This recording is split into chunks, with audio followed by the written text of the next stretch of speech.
Hello friends, welcome to a channel. आज अगर Nifty की बात करें तो निफ्टी आज ऑलमोस्ट फ्लैट क्लोज हुई है। फ्लैट तो नहीं कह सकते, 100 पॉइंट नेगेटिव है।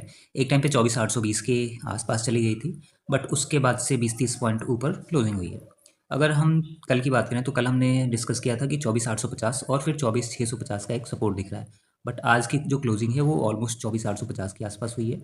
और अभी जो सिचुएशन चल रहा है इसराइल और ईरान को लेकर, वो उतना अच्छा नहीं है। तो थोड़ा-सा उस पे डिटेल थोड़ा-सा डिस्कस करते हैं, उसके बाद से हम बैंक निफ्टी की बात कर लेंगे। तो आज ट्रंप ने मतलब इनके 2 जो ट्वीट्स थे, वो वायरल हो रहे हैं। एक तो पहला कि जो डील होने वाली थी, साइन होने वाली थी, तो ट्रंप का स्टेटमेंट था कि Iran can not have a nuclear weapon. जो बेसिकली जो अभी चल रहा है ईरान और इज़राइल के बीच में, वो इसलिए चल। अगर ईरान की बात करें तो ईरान एक न्यूक्लियर वेपन बना रहा था, और न्यूक्लियर वेपन आई गेस मैं भूल रहा हूँ, यूरेनियम 235 पे बनता है शायद। 230 और 235 पे बनता है। तो ऑलमोस्ट कहा जा रहा है कि 70-80% के आसपास उसने कंप्लीट कर लिया है, और 700 से 800 साइंटिस्ट लगे हुए थे। बट इसराइल समहाउ जो वहाँ के चीफ साइंटिस्ट थे 7-8 को निपटा चुका है। उसके जो चीफ कमांडर थे, बहुत सारों को, मतलब बहुत सारे लोग जो बहुत सारे जो चीफ कमांडर बने थे, उनको भी पहले ही निपटा चुका है। तो ऐसा कहा जा रहा है कि इसराइल जो है बहुत ही ब्रूटल तरीके से एक्शंस ले रहा है। और इसके पीछे ये है रीज़न कि उसे लग रहा है कि न्यूक्लियर वेपन जो है, अगर ईरान बना लेता है तो वो हमेशा एक थ्रेट रहेगा, और इसराइल नहीं चाहता है कि वो थ्रेट एग्जिस्ट करे। यूएस भी ऐसा नहीं चाहता है। तो ये सारी स्टोरीज़ है। ट्रंप ने ट्वीट किया था कि जो तेहरान, ईरान की जो कैपिटल है, वहाँ से लोग मूव करना स्टार्ट कर दें। हो सकता है ये एक स्ट्रैटेजी हो कि थोड़ा-सा धमकाएँगे, तो ये डील साइन कर लेगा और न्यूक्लियर वेपन की तरफ नहीं जाएगा ईरान। बट ऐसा भी हो सकता है कि कुछ अटैक वगैरह हो, तो कुछ भी पॉसिबल है। इवन एक वीडियो बहुत ज़्यादा वायरल हो रहा था कि एक ईरान की जर्नलिस्ट थी, एंकर थी, लाइव न्यूज़ टेलीकास्ट कर रही थी, और उसी दौरान क्या हुआ कि न्यूज़ चैनल के ऊपर जो स्टेशन था, उनके ऊपर मतलब इज़राइल ने अटैक कर दिया। तो ये सारी चीज़ें चल रही हैं, और कहीं से भी ऐसा नहीं लग रहा है कि मतलब चीज़ें कूल डाउन होने वाली हैं शॉर्ट टर्म।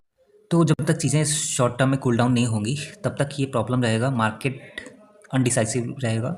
मार्केट क्या है कि कभी ऊपर जाएगा, फिर जैसे लास्ट मंडे की बात करें तो 300 पॉइंट ऊपर या 200 पॉइंट, फिर आज 100 पॉइंट नीचे, फिर ऐसे ही चलता रहेगा। ठीक है। तो अभी हम देखें तो अभी हमारा जो सपोर्ट रहेगा 24,650 के आसपास रहेगा, और अगर 24,650 ब्रेक होता है, तब फिर जो नेक्स्ट लेवल निकल के आएगा हमारा, वो आएगा अपना 24,500 का। ठीक है।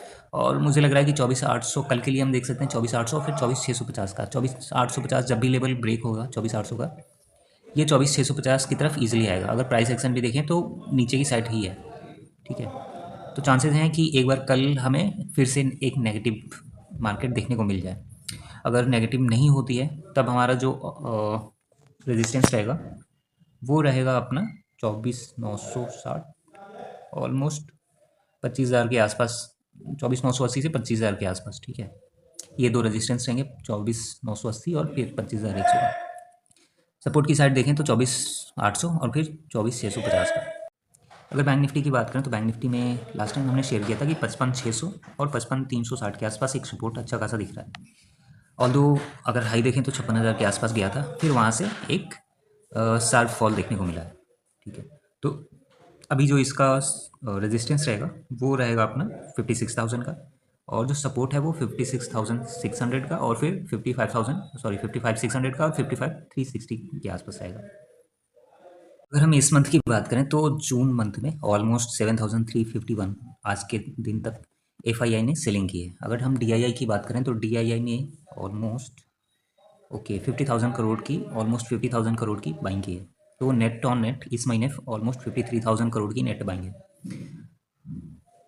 बीच में जो एसआईपी का इनफ्लो आ रहा था वो 26,000 तक गया था, बट उसके बाद से 26,000 से डाउन भी हुआ था।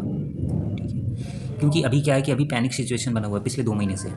पहले इंडिया पाकिस्तान के साथ, फिर बीच में रसिया यूक्रेन के साथ हुआ, अभी फिर से क्या हुआ कि अभी इसराइल और ईरान का चल रहा है। बट ये पाकिस्तान और इंडिया का जो हुआ था उससे कहीं ज़्यादा बड़ा बड़ा दिख रहा है। अगर आपने इंटरनेट पे, इंस्टा पे, ट्विटर पे वीडियोस वगैरह देखे होंगे तब आपको दिखेगा कि मतलब कितना है। जो इसराइल की सिटी है तल अवीव करके, वहाँ पे तो मैसिव अटैक्स हुए हैं। इवन ईरान की जो तेहरान है और अदर प्लेसेस हैं वहाँ पे भी हुआ है। जो तेल के इनके डिपोज़ थे वो इसराइल ने उड़ा दिए। तो बहुत सारी चीज़ें चल रही हैं और ये किसी के मतलब फेवर में नहीं है। वॉर तो किसी के फेवर में होता ही नहीं है। यहाँ पे ना दो चीज़ें हैं। एक तो कहा जा रहा है कि मतलब नेतन्याहू थोड़े से नेशनलिस्ट टाइप हैं, तो कहा जा रहा है कि मतलब उनके ऊपर बहुत सारे क्या कहते हैं, अरे यार, फ्रॉड के केसेस चल रहे हैं। ठीक है, अगर वो प्रूफ हो गए तो मतलब हो सकता है कि वो लाइफ टाइम तक इन इम्प्रिजन मतलब जेल में ही बिताना पड़े। ठीक है, तो ये केसेस ये भी चल रहा है। बट वहीं सेकेंड थ्योरी ये भी चल रही है कि ईरान का जो अभी है केमिकल है या फिर कुछ ऐसे ही नाम है, उसका नाम भूलूँ मैं, तो उसके ऊपर भी बहुत सारी चीज़ें हैं कि मतलब वो एज ए लीडर कुछ खास नहीं है, बट उसके पोजीशन में कुछ वैसा है नहीं। क्योंकि इसके पहले आई गेस 1980s के आसपास ईरान में तख्ता पलट टाइप हुआ था।